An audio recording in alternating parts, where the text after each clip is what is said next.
நீ ஆசீர்வதிக்கப்பட்டவன், நீ பெரிய காரியங்களை செய்வாய், மேன்மேலும் பலப்படுவாய்.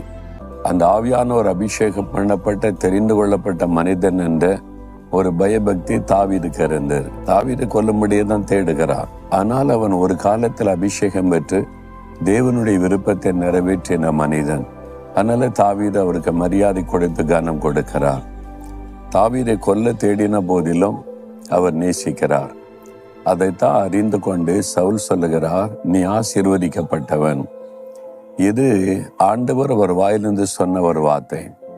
சில சமயம் உங்களை பகைக்கிறவங்க வாயிலிருந்தே உங்களுக்கு ஆசீர்வாதமான வார்த்தை கர்த்தர் கொண்டு வந்துடுவார்.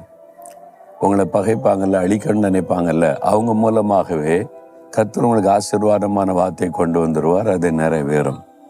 அப்படிதான் யாரு கொல்ல வகை தேடினானோ அந்த தாவீதை பார்த்து சொல்லுகிறான், நீ ஆசீர்வதிக்கப்பட்டவன்.